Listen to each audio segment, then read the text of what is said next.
Fala pessoal, tudo bem com vocês? Aproveitando que saiu o novo relatório gerencial aí do HCTR11, resolvi gravar esse vídeo aqui para a gente falar um pouquinho aí das perspectivas para esse fundo imobiliário. Muitas pessoas me perguntam se eu acho que esse fundo vai voltar a R$100, vai ser um bom pagador de dividendos, se ainda tem tanto risco. Então a gente vai aproveitar o último relatório gerencial que saiu, fazer análise completa. Então aproveita você, se é cotista de HCTR11, se foi, se pretende investir nesse fundo, o que você acha dessa atual situação e do que foi explanado no relatório gerencial. Mas antes de mais nada, se não me conhece, seja bem-vindo, me chamo Vinícius e a gente vai falar sempre de fundos imobiliários e ações. Então gostou do nosso conteúdo, ajude o nosso canal a crescer, se inscreva, deixa o like e ative o sininho. Sem enrolação, como a gente pode ver aqui de cara, esse material de divulgação é baseado em outubro de 2023. Então a gente tem um delay muito grande, né, das ações que o fundo está tendo, mas é interessante a gente observar alguns pontos que eles falam nesse relatório e que vêm sendo cumpridos também. Então vamos analisar completo. O HCTR11 que vem aí apanhando bastante das suas cotações. Desde o início, né, do seu lançamento, o fundo chegou a bater R$140, R$152, mas já apresenta aí quedas astronômicas, né, de mais de 76%. Hoje o fundo tem sua cotação a R$ 35,74 e já vem caindo a sua cotação também graças ao anúncio de dividendos. O anúncio que foi de 34 centavos, o que dá um yield aí, se a gente fizer uma conta de cabeça, menos aí de 1%, né? Fundo que já chegou a bater 28 e o máximo aqui há um ano atrás R$ 101,37. Nisso aí a brincadeira vem de uma grande desvalorização também. Quanto aos dividendos, a gente pode ver aqui que ele pagou 17 centavos em setembro, 27 centavos em outubro e 34 em novembro e em dezembro. Citando isso aqui porque no relatório gerencial eles fizeram uma referência sobre esse pagamento, né, com um pouquinho a mais aí do que o fundo estava prometendo, mas isso também tem uma explicação. Então agora vamos abrir aqui o último relatório gerencial do Hectare.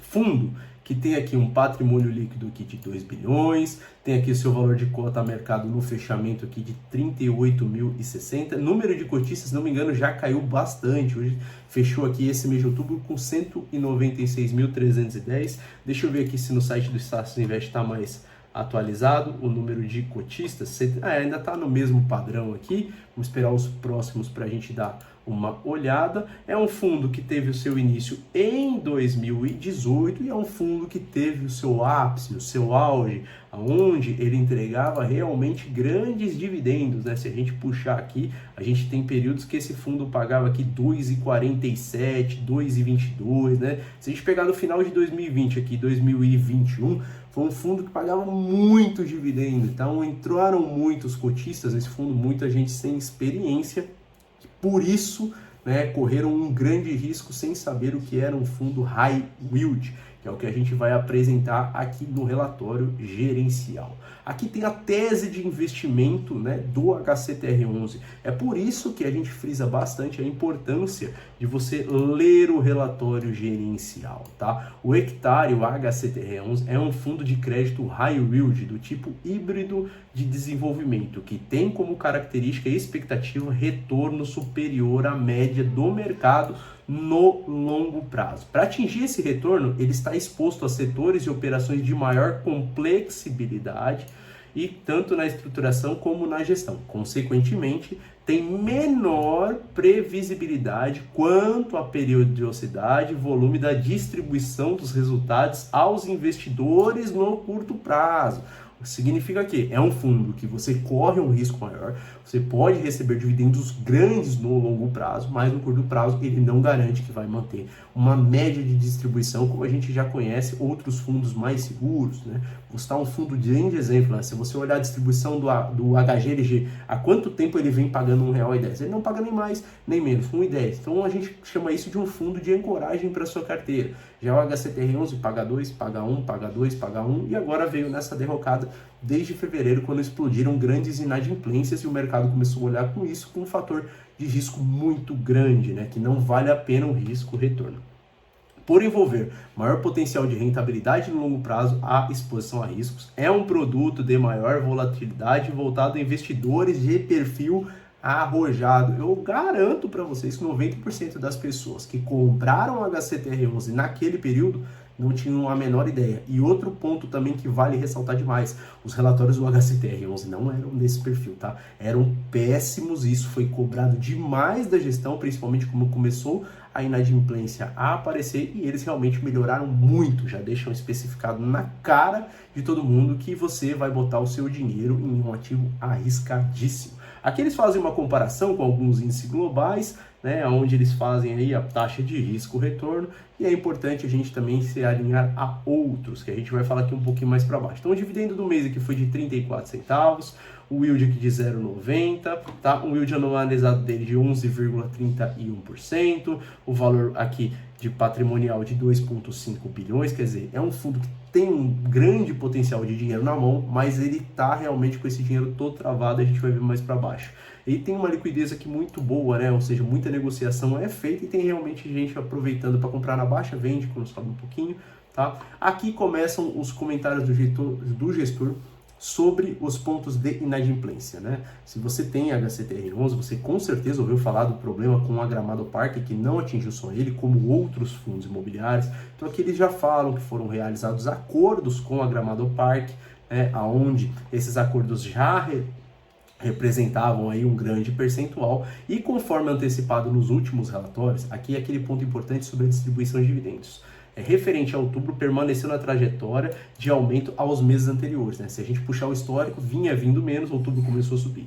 Neste mês, continua fazendo parte da sua apuração o efeito positivo de 5 centavos por cota, proveniente de uma multa de pré-pagamento de um CRI, ou seja, um adiantamento de um valor aí, vamos supor, de juros que esse CRI adiantou, e o fundo resolveu aumentar aí o dividendo em 5 centavos, tá? Confira aí aqui algumas movimentações. A perspectiva aqui dessa distribuição de 5 centavos a mais é na competência de novembro e dezembro, deve distribuir valores próximos ao observado de outubro, tá? Então isso quer dizer o quê? Essa distribuição pode voltar a cair, tá? Porque eles usaram esse adiantamento para potencializar um pouquinho os dividendos, e isso aí provavelmente vai dar uma acalmada no mercado. Então aqui a gente tem aqui o panorama. Em novembro foi anunciada a distribuição de 34 centavos por cota, referente à competência de outubro, que tem como base o resultado caixa acrescido da segunda parcela, que eu falei para vocês, de 4,5 milhões,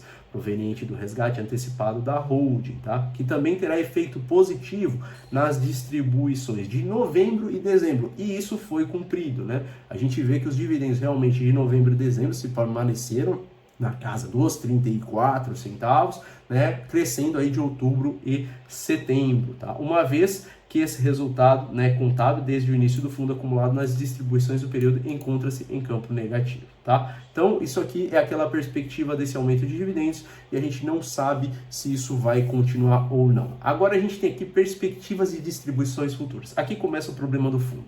Nas competências de novembro e dezembro, o HCTR deve distribuir valores próximos. A partir daí ocorrerá o término dos prazos de waiver. O que são waivers, tá? A gente vai falar um pouquinho. Para as operações na holding, roupa e circuito de compras. São aqueles que deram problema já há bastante tempo, sendo que esse último está em carência parcial, ou seja, atualmente realiza pagamentos de 50% dos juros devido, tá? O circuito de compras, que é uma grande posição aí do PL desse fundo. Essas decisões são aprovadas pelos credores e publicadas em atas, tá? Busque pelo link tal, e que ele fala para a gente acessar e ficar olhando. Às vezes um fato relevante que sai no fundo.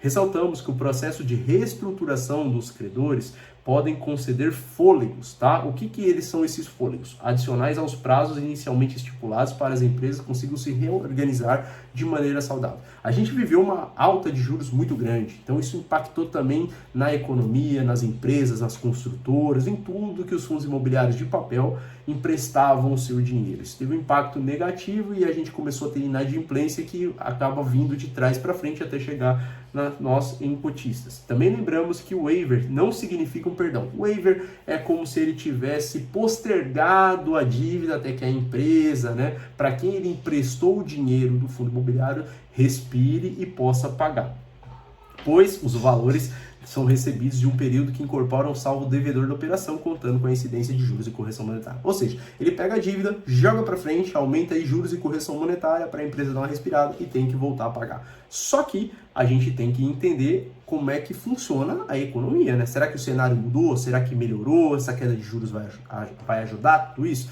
Só aí o futuro vai dizer, a gente vai ter que esperar esses vencimentos para a gente ver se realmente os credores vão começar a pagar e o fundo vai começar a se reestruturar. A gente tem aqui o DRE dele, onde ele conseguiu até gerar uma receita aqui um pouquinho menor do que setembro, mas já maior do que agosto e julho. Tá? A parte de correção monetária também foi boa. Aqui a gente tem aqueles 4,5 milhões que deram aquela potencializada nos dividendos. Outubro nós já não temos mais esse adiantamento. Então vale aí abrir o olho cada vez mais. E aqui a gente tem a distribuição, né, de 34 centavos, onde a gente já teve também agora novembro e dezembro.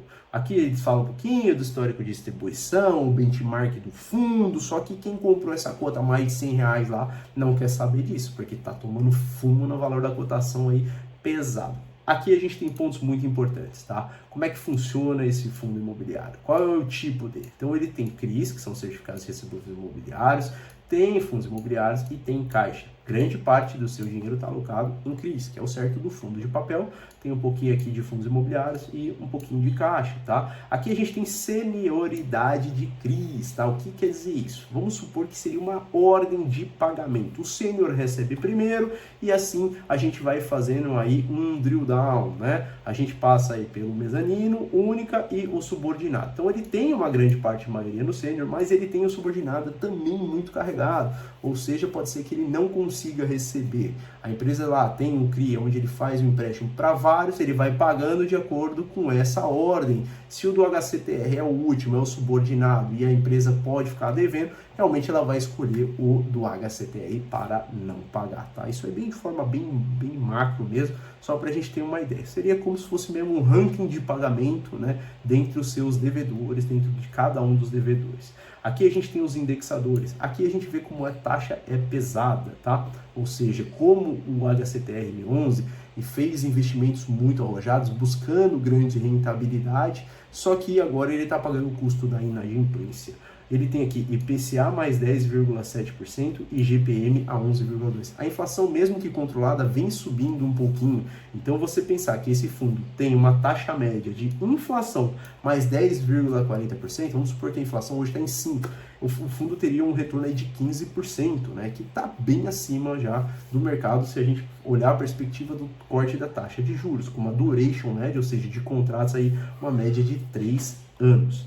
Então, esse daí é o grande BOzinho do HCTR11, que está intrínseco aí, a gente não vinha percebendo até pela falta de análise dos relatórios gerenciais. Esse fundo imobiliário aqui também apresentou muitos problemas, não só para ele, quanto para outros, e aí a gente viu a derrocada dos FIIs High Yield. Agora a gente tem aqui os CRIs, tá? Os CRIs a gente tem um ponto de atenção que eu acho até uma sacanagem, tá? É uma sugestão que eu faria, que eu não acho correto. A gente tem aqui status, onde a gente tem o verdinho, o amarelo, tá? E um verdinho com check. Quando você olha esse verdinho com check, você fala, pô, esse é o cara que tá pago. Mas não é. Olha aqui. Esse aqui é o adimplente.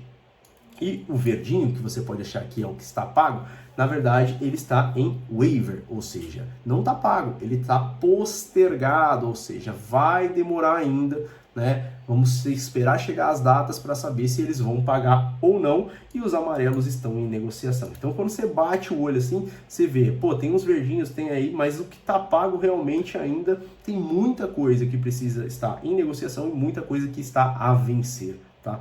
Depois, quando chegar as datas aqui de vencimento, aí a gente precisa ver se realmente vai receber, se vai ficar negativado. Isso tudo está impactando diretamente no recebimento desse fundo imobiliário. E aqui a gente também tem aquele fundo lá que eu citei bastante, foram os fundos que deram bastante dor de cabeça aí, tá bom?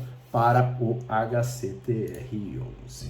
Bom, pessoal, esse aqui é um resumão, tá, do mercado do HCTR11, o fundo hoje vale R$35, para esse fundo aí subir para os R$100, é bom fazer assim de cabeça também, é quase 200% de valorização no fundo imobiliário. Então ele tem muito trabalho para fazer, tem muito que mudar, tem que talvez mudar o perfil, começar a trocar esses indexadores tão arrojados, né, melhorar a sua carteira de crédito. Então o desafio é grande, tá? Então se você é cotista, estude bem os relatórios gerenciais, acompanhe de perto as modificações que a gestora vai fazer. Aproveita Me conta aqui se você já tinha analisado esse relatório gerencial e o que você achou aqui do nosso conteúdo, que é muito importante. O YouTube não está entregando o nosso conteúdo, eu quero saber o que a gente pode melhorar para fazer aí o nosso canal alcançar mais pessoas e eu poder ajudar cada vez mais. Espero que vocês gostem, um grande abraço e até o próximo vídeo.